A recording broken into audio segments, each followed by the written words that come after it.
Another day and a lot of other big highlights around collectibles, news, and everything else under the sun. Welcome if this is your first time tuning in. What's up? My name is The Schiller. We go live Monday through Friday talking about the collectibles world. Would love to have you stick around. So let's just straight up get into today's action and specifically around the NFL. If you haven't seen, Amazon Prime Video had 31.6 million viewers for the Bears versus Packers game on Saturday night. It was the most streamed game in NFL history. I'm trying to go through and think, all right, when they're saying stream, does that have anything to do with the fact that it was on Peacock at one point and then here it's on Amazon, but you can still watch it on TV and what's classified as streaming, but we'll just kind of take it for what it is. But for the most streamed one in history, okay, phenomenal. But the other record, or one that was close to it, was back on Christmas Day for Netflix,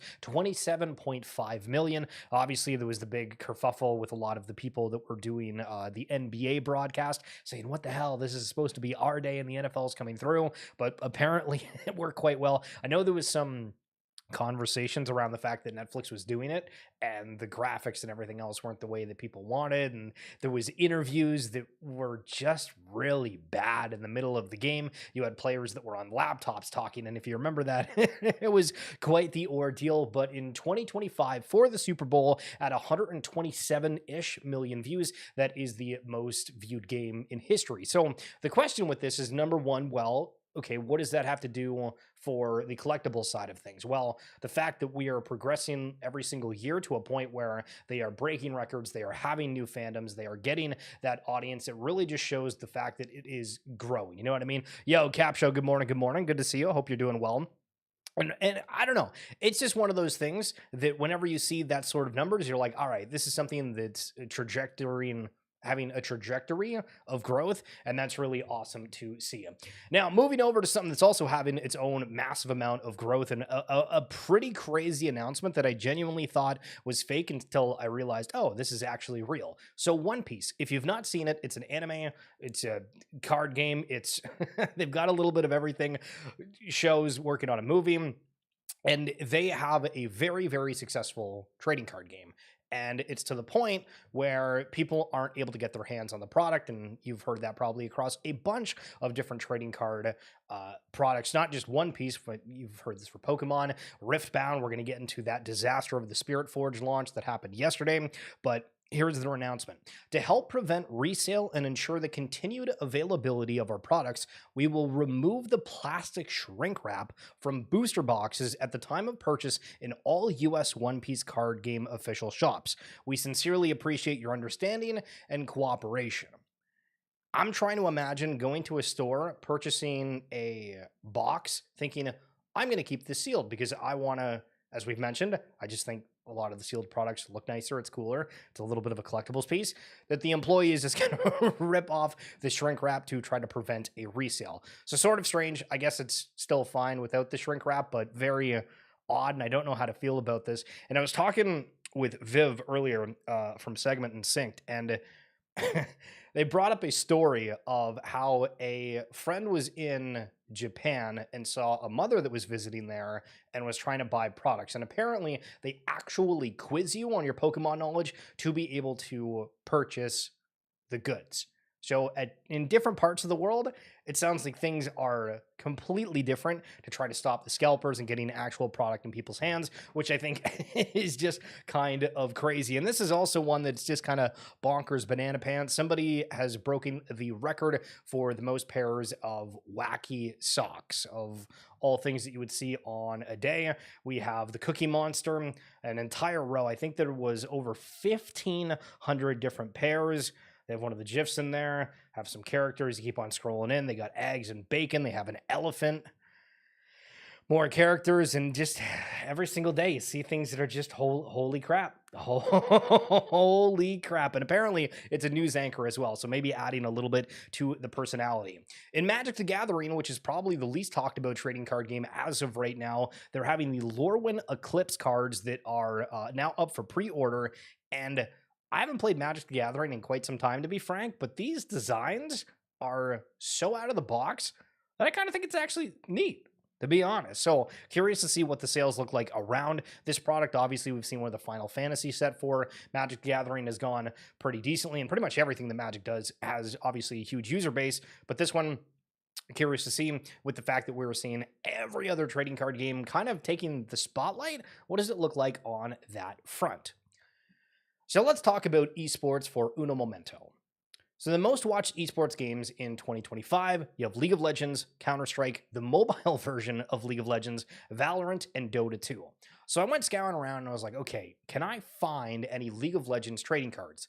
And there was some for the LPL, which is the Chinese league. There was some for the LCK, which is the Korean variant of it. But I couldn't really find anything for LEC or LCS, which is the Europe and then North American respective cards for that. And so it's like, all right, well, League of Legends is so popular, and now they have the trading card game, and we are seeing that, the popularity from that really seeping into Riftbound itself.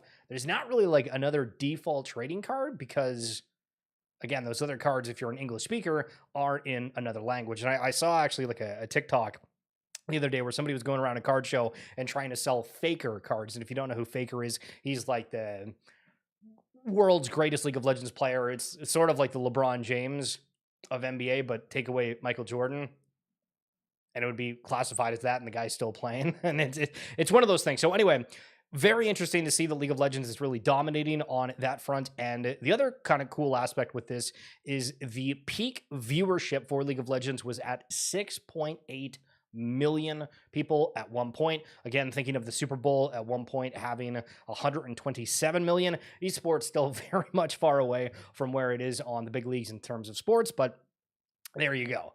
There you go. Yo, Uncan't See, what's up? What's up? How are we doing? So Riftbound, they had the Spiritforged, which is their expansion set, $119. And it was just an absolute disaster. Just an absolute disaster. I looked on the timeline. Everybody's freaking out about it. I've not played Riftbound to be upfront about it, but I know the collectability and everything is insane. So Dave Guskin, who is the man of many hats, the game director, the design director, and Riot Games rec and development. So it does a lot of different things. Came out with a statement regarding it all. Basically what happened, sale goes live, instantly sold out. Instantly sold out. As you all saw, Spiritforged pre-orders went fast today. We know it was a frustrating experience for a lot of you. Overall, we saw two major issues. First, even with 50% more product than Origins, we still didn't have enough to meet demand.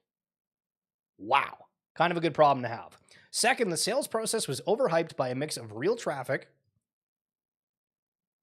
from Riftbounders and bots.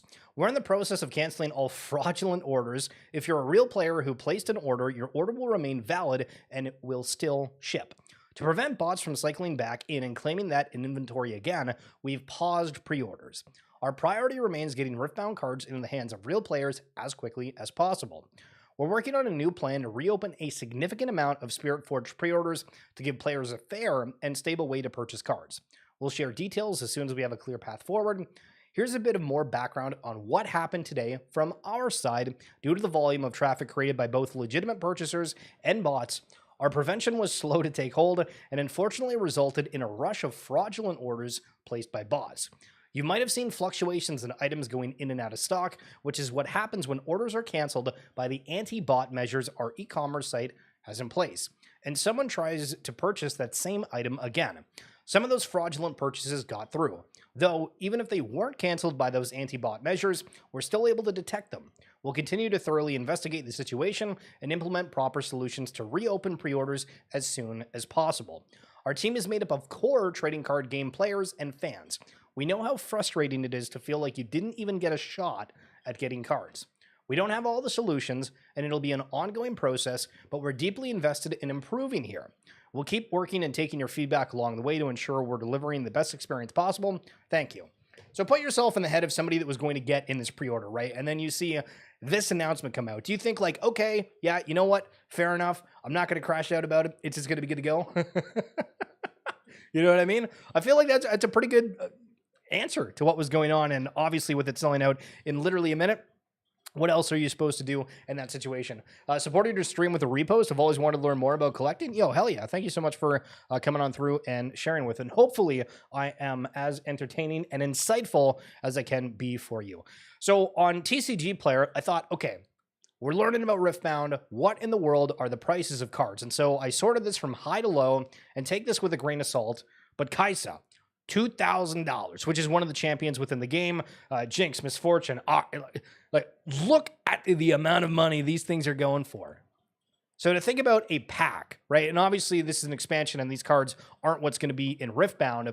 But the point being is like, okay, so if a case costs $119 and you happen to pull one of these ones that are several hundred, okay, well, there you go. So this goes back to yesterday's stream when we were going over the article where there was a bunch of founders within the collectible space that were interviewed.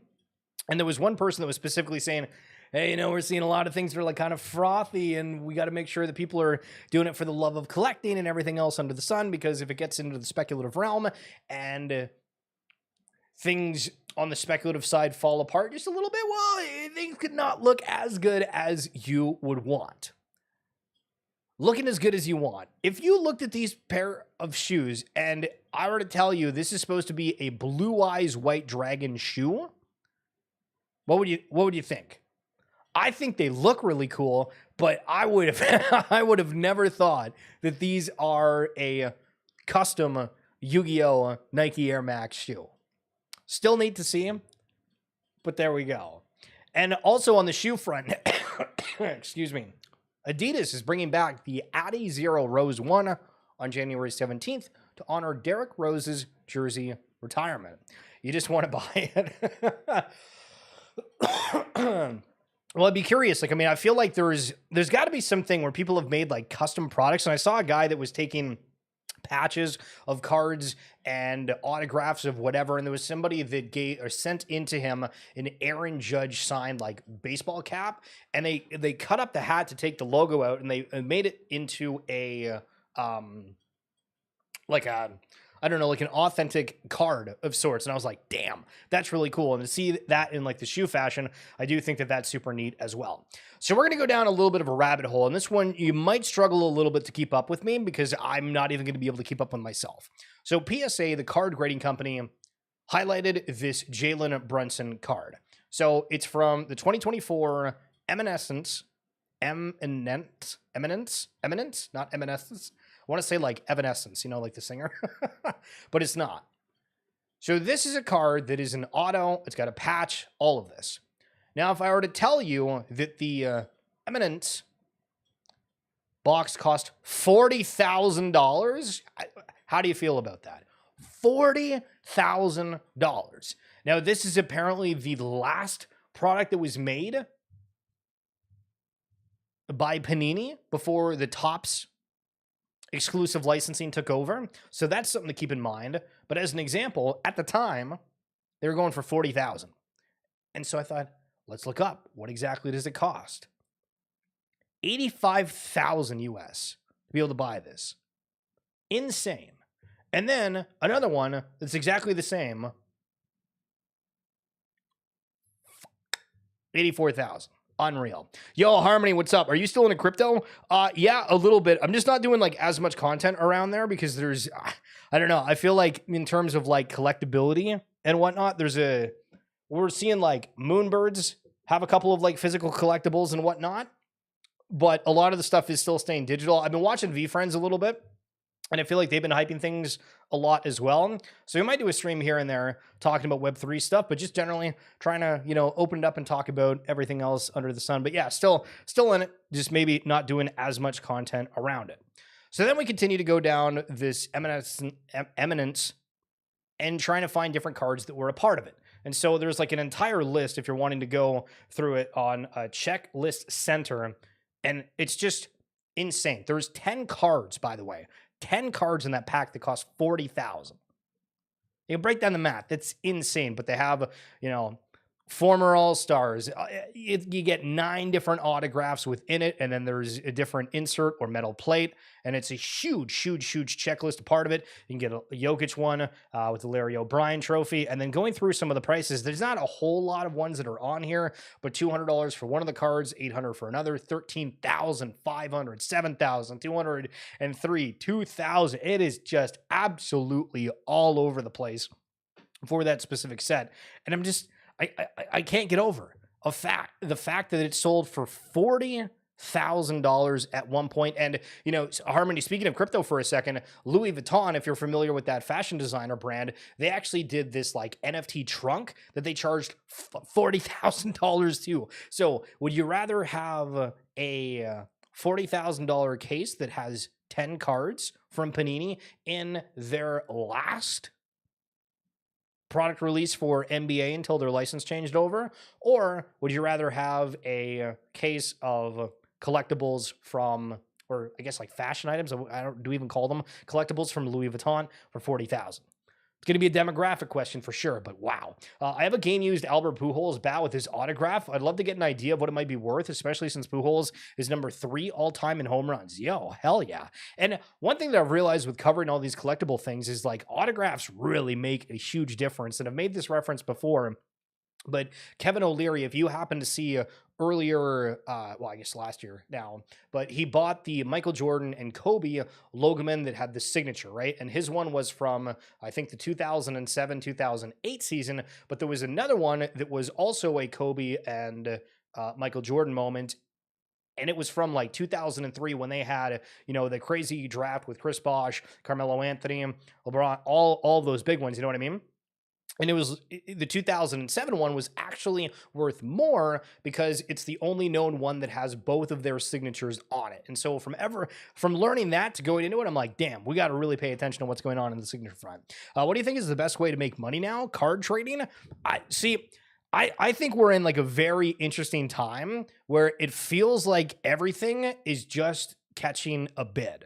Like I remember a couple months back thinking, well, because I found about One Piece, and I'm sort of the person that's like, hey, you know what? I want to go all in this. Like, as an example, right? Like, okay, so try paintball, and I'm like, oh my God, we got to get everything into paintball. And then like a couple months later, I'm like, this is cool, but I don't want to get as much into it. And I walked by a ski hill the other day, and I was like, you know what? Maybe I want to go skiing. And then I was like, yeah, you know what? This is going to be one of those things that I end up getting into and then getting out of it. But for the One Piece thing that I thought about before, if I bought some of those cards at the time, holy smokes, did that market ever absolutely go flying. So I don't know if I have any recommendations on that front. Everybody's doing something a little bit different, but there's some people that are betting on cards. There's some people that are betting on crypto. There's some people that are betting on just everything crashing too, right? You wake up and you see all these forecasts and different sentiments of what's going on. And it's, I don't know, you know, we got to live through all the experiences, not like we have to live through all of absolute torture throughout the years as well. And something that seemed torturous if you were a hockey fan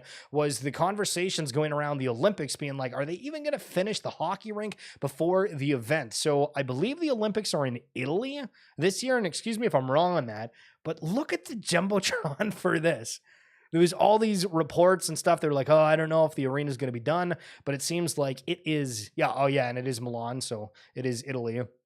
But wow, not too big of a stadium, but we also saw with the World Junior Championship in the US, even teams that were like quite skilled, if it wasn't the US playing, the attendance wasn't too great. And of course, with the Olympic talk, we do have to look at the Topps release that is happening tomorrow, the 2026 Topps Chrome US Winter Olympics and Paralympic Team Hopefuls.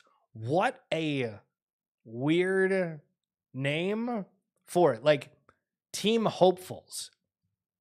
What the hell does that mean? Like, isn't everybody like already selected for this?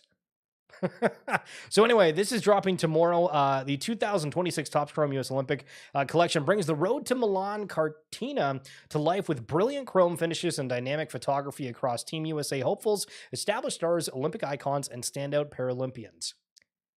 Have you noticed that all of these trading card things are like 90 outside of the fictional trading card characters, right? Like sports real life ones. It's all about photography, and nobody talks about the photography aspect of any of this. Think of it. Every single one of these cards, somebody had to take the photo. And nobody gets credit for it. But if you think of like Magic the Gathering, they have the artist signatures and the names on them. They, Pokemon just released an article where they broke down different. Nobody talks about the photographers. We got to fight for the right of photographers. Yo, Toasty, what's going on? 2 syllables away from the killer. Yo, a little bit of baller. True. A 200 base card set anchors the release with a wide range of parallels, refractors, themed inserts, and chase elements in every box. Hobby boxes deliver 2 autographs and 1 relic per box alongside rare refractors and low-numbered parallels, while value boxes feature exclusive red, white, and blue refractors honoring America's colors. So I had a conversation with somebody the other day, and I was like, from trying to learn all these different card things, do you know how many different cards are in like a single release? So if you're an NBA fan, you'll know exactly what I'm talking about. So like, I don't know, 4 or 5 days ago, there's all these reports, big sale, a Cooper Flag 1 of 1 going for, $80,000, whatever the hell, it's crazy. The next day, a new Cooper Flag 1 of 1 going for $120,000. The next day, a different one's going for $180,000. And then I'm like looking it up and I'm trying to find, apparently there's like 20 to 30 different 1 of 1s for the guy. And I'm just thinking, how in the hell is this supposed to work? And you're supposed to keep track of these things, and they're all physical. And sure, there's certain sites that have checklists for it, but it's like, there has got to be a better way of handling this. And obviously for a lot of you guys that happen to be in NBA Top Shot, NFL All Day, or any of the blockchain related collectibles out there, we're like, okay, you can kind of go through this in like an easier way. And I do think that from that perspective, there's got to be some sort of like, maybe not integration, but some way to like actually be able to look at these things, because otherwise it's just like, what in the hell is going on? So this is a super cool story. Back in apparently like 1980s, for the people that were moving around the video game consoles and games, if they passed the forklift certification, they got one of these Mario pins. And that's cool. I don't know how the hell this got dug up that many years later, but absolutely love it. And then in the soccer front, is that a little bit of Lionel Messi? After coming off a Major League Soccer championship with Inter Miami, news just broke that a PSA 10 Messi Kaboom, which if you look up Kabooms of any of these cards, none of them are cheap, just went for $38,400. And we've been talking about the fact, the World Cup's going on. I think people are going to appreciate soccer a little bit, especially if some of the local nations end up doing quite well. If you have any mimetic happenings about that and things go viral, maybe this World Cup is going to be one to remember, and we could see a little bit of action on the soccer/football front, and this might be kind of your first sign for that. So keep this one in the back of your mind. But that is going to be it for this edition of XFeed, where again, every single day we go through the collectibles news. I would love for you guys to come by more often. If you've not checked out the rest of the stuff, we do have a ton of shorts. I go and upload a bunch of the clips from the stream, so if you don't have time to watch a full episode, if you go over to the shorts page, or if you happen to be following on X, you'll be able to see that. And we do the RWA segments podcast, where this past week, the #1 sun care and skincare brand in Switzerland, of all places, we had a conversation with them where they're taking some digital collectible IP and brand and actually putting it on their product to bring it out into the world. We've talked with VIEWERSHIP, who's tokenizing whiskey, spirits, and all that kind of stuff, and having a ton of success. We go over Pokemon conversations. We can go down a list. We've talked to a bunch of other TCG founders as well. Spencer from Vibes TCG, Jeremy Gonzalez from Vibes as well, and conversations are great. You'll find the link for that down in the description below once I get to that momentarily, or if you just look up the RWA segments podcast, wherever you listen to. But Cap Show Unseen, again, thank you so much for sharing the stream. Harmony, good to see you, and hopefully I'll see you again soon. And Mr. DJ Toasty, 2 syllables away from the killer. Hell yeah. We'll talk soon, guys. Have yourself a good one. Peace.